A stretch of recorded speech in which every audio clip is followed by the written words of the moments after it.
इस बार आमल की एकादशी की तिथि को लेकर लोगों के मन में बहुत सारा कंफ्यूजन है।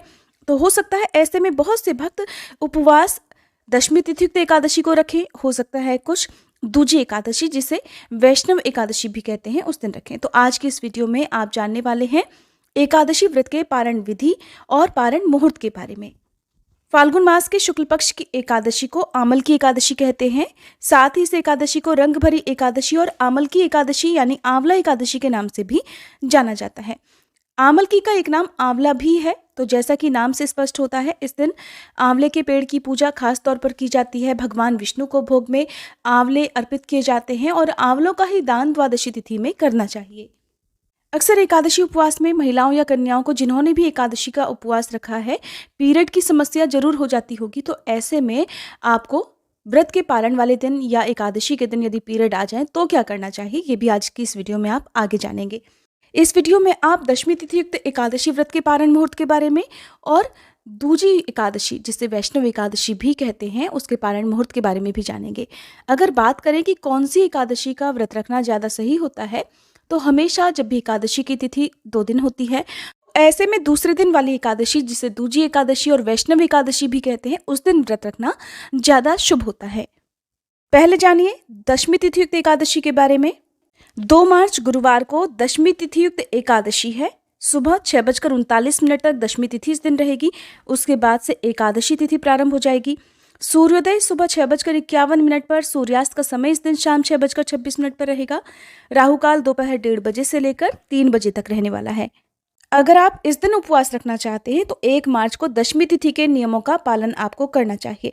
फिर ऐसे में दशमी तिथि के नियमों का पालन वाले दिन ही तुलसी दल भी आपको तोड़कर रख लेने चाहिए। 2 मार्च को उपवास रखने वाले भक्त 3 मार्च शुक्रवार को व्रत का पारण कर सकेंगे। दोपहर 2:35 से लेकर 4:05 के अंदर अंदर यही शुभ मुहूर्त रहेगा।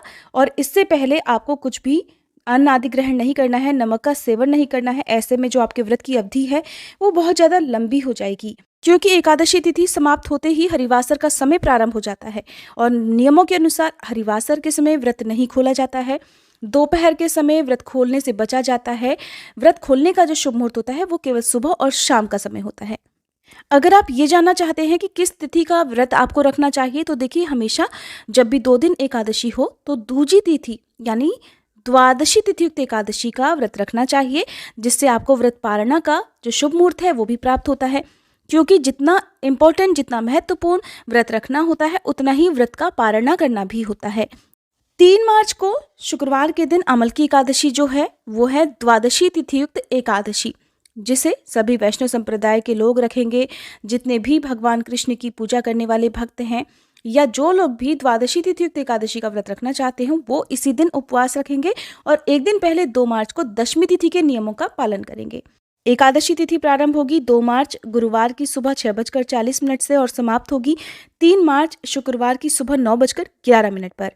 एकादशी व्रत के दिन तुलसी जी में जल अर्पित नहीं किया जाता है, ना ही चावलों का सेवन किया जाता है। तो जिस दिन भी आप उपवास रखें, केवल उसी दिन इन नियमों का पालन करें। उससे आप पहले दिन, उसके अगले दिन तुलसी जी में जल भी अर्पित कर सकते हैं।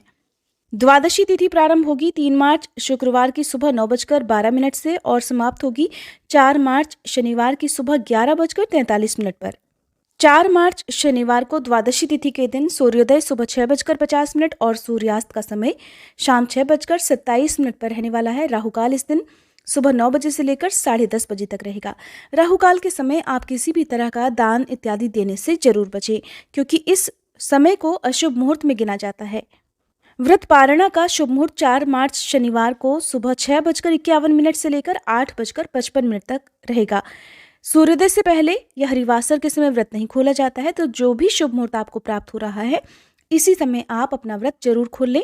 पूजा आप सुबह सूर्योदय से पहले कर सकते हैं। दान आप हो सके तो शुभ मुहूर्त में दें, लेकिन एक नियम ये भी है कि खुद भोजन ग्रहण करने से पहले, व्रत खोलने से पहले आपको किसी न किसी रूप में दान जरूर देना होता है।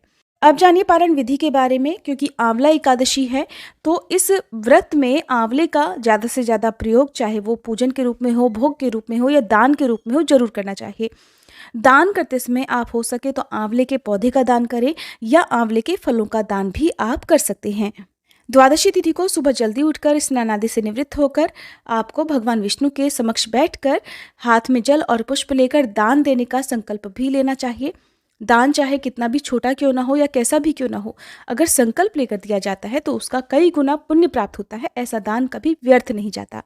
दान देने वाली सामग्रियों में आप आंवले के फल, दक्षिणा, वस्त्र और इसके अलावा जैसी भी आपकी सामर्थ्य हो, जैसे कि एक समय का भोजन किसी के घर में बन सके, इस तरह का आटा, दाल, सब्जी, हल्दी, नमक, इनका आप दान दें तो उसे भी मंदिर में रखें और विधिवत पूजा करें। द्वादशी तिथि की कथा भी आपको सुननी चाहिए। इस दिन तुलसी माता की पूजा भी करनी चाहिए और तुलसी जी की कथा भी सुननी चाहिए। तुलसी जी में जल भी अर्पित करना चाहिए। भगवान विष्णु की और माँ लक्ष्मी जी की विधि विधान से पूजा करके आपको उन्हें भोग लगाना चाहिए। भोग में आप यदि शनिवार के दिन कोई दूसरा उपवास नहीं रखते हैं तब तो आप शुद्ध सात्विक भोजन का भोग भगवान को लगा सकते हैं। भोजन में दाल, रोटी, सब्जी, चावल, जो कुछ भी आप बनाते हो जिसमें लहसुन प्याज ना हो, उसका भोग भगवान को पहले लगाएं। साथ में तुलसी दल जरूर रखें। यदि आपके घर में तुलसी जी का पौधा नहीं है तो आसपास जहाँ भी तुलसी जी हो वहाँ से तुलसी पत्र लाकर आप भगवान को अर्पित करें। और खुद व्रत तोड़ने से पहले, उपवास खोलने से पहले आपको तुलसी दल और जल का ही सेवन पहले करना चाहिए। उसके बाद आपको जो भी भोजन है वो ग्रहण करना चाहिए। तो सुबह की पूजा करने के बाद यदि आपके आसपास ऐसे ज़रूरतमंद लोग हों तो वहाँ दान की सामग्री जरूर भिजवाएं। यदि ऐसा करना संभव नहीं हो तो आसपास गौमाता को गौग्रास देना चाहिए। गौग्रास वैसे तो हर दिन ही देना चाहिए, लेकिन एकादशी व्रत गौग्रास देने से जल्दी पूर्ण होता है। काली चींटियों को आटा शक्कर मिलाकर डालने से, छत पर चिड़ियों के लिए दाना पानी रखकर और या फिर किसी कुत्ते को कुछ भी मीठा रोटी वगैरह आदि देकर या कोई भी भोजन देकर आप अपना उपवास खोल सकते हैं। इस एकादशी का पूरा लाभ प्राप्त करने के लिए आप व्रत पारण करते समय आंवले के फलों का सेवन भी करें। जो भोग भगवान को आपने अर्पित किया है उसे प्रसाद रूप में परिवार में भी बांटें, उनका दान भी करें और खुद भी इसे ग्रहण करें।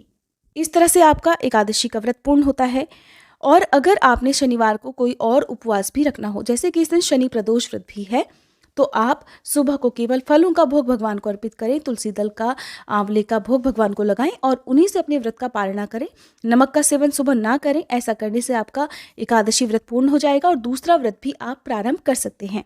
अब बात आती है कि यदि महिलाओं या कन्याओं को जिन्होंने उपवास रखा है, व्रत के दिन यदि पीरियड्स हो जाएं या पारणा के दिन पीरियड्स हो जाएं, तो फिर क्या उन्हें व्रत बीच में छोड़ देना चाहिए या क्या करना चाहिए? तो देखिए, जब आप व्रत रखते हैं तो उसे बीच में कभी नहीं छोड़ना चाहिए। चाहे आपको सुबह से ही पीरियड्स प्रारंभ हो गए हों, व्रत आपको रखना चाहिए, लेकिन इस बीच में आपको किसी भी प्रकार की कोई पूजन सामग्री नहीं छूनी चाहिए। ऐसी अवस्था में आपको अपने हाथों से दान भी नहीं करना चाहिए। परिवार के किसी सदस्य से आप पूजा पाठ करवाएं, उन्हीं के हाथों से आप दान भी करवा सकते हैं। और आप जब शुद्ध हो जाएं तो उसके बाद अगला पक्ष प्रारंभ होने से पहले पहले आपको जो भी दान की सामग्री है वो दान करना चाहिए। अपने हाथ से कुछ ना कुछ दान आप बाद में जरूर करें। इस बीच में चाहे एकादशी हो या व्रत का पारणा हो, आप मानसिक पूजा जरूर करें। जिस तरह से हम मंदिर में बैठकर पूजा करते हैं, मंत्रों का जाप करते हैं, व्रत की कथा पढ़ते और सुनते हैं, आरती करते हैं, उस प्रकार से या भोग लगाते हैं, उसी प्रकार के भाव आप मन में रखें। और आजकल तो बहुत सारी सुविधाएं हैं, आप मोबाइल आदि के जरिए से पूजा पूरी संपन्न कर सकते हैं। तो मानसिक पूजा आप करें, मन ही मन मंत्रों का जाप करें। जो कथा पढ़ी या सुनी जाती है आप उसे सुने। कोई परिवार का सदस्य यदि आपको सुना सके तो अच्छी बात है, नहीं तो आप खुद भी मोबाइल आदि में सुन सकते हैं। हमारे चैनल पर भी आपको ये कथा सुनने को मिल जाएगी। अगर आपको पसंद हो तो आप जरूर सुनिएगा। और फिर आप मन से भाव करें कि आप भगवान को भोग अर्पित कर रहे हैं। और भगवान से मन ही मन क्षमा याचना भी जरूर करें, क्योंकि भगवान सब कुछ जानते हैं। इसलिए आप मन में किसी भी प्रकार का कोई भी नेगेटिव विचार ना आने दें कि आपने उपवास नहीं रखा है, आप अशुद्ध हैं, तो क्या ये व्रत आपका सफल माना जाएगा? देखिए, ये व्रत गिनती में तो नहीं आएगा, लेकिन आपको व्रत बीच में नहीं छोड़ना होता है। और अगर आपने गलती से इस अवस्था में किसी भी पूजन सामग्री को छू लिया हो, दान की सामग्री को छू लिया हो, या ऐसे व्रती को छू लिया हो जिसने एकादशी का उपवास रखा है, या व्रत पारणा वाले दिन आपने दान देने वाले व्यक्ति को, जो दान की सामग्री देने जा रहे हो, उन्हें छू लिया हो, तो उसका भी बहुत भारी दोष लगता है, जिसके निवारण के लिए साल भर में एक बार आने वाले ऋषि पंचमी का उपवास जरूर रखना चाहिए। ऐसा करने से पूरे साल में यदि आपसे कोई भी ऐसी गलती हुई हो तो उसका कोई दोष नहीं लगता है। उम्मीद है ये जानकारी आपको पसंद आई होगी।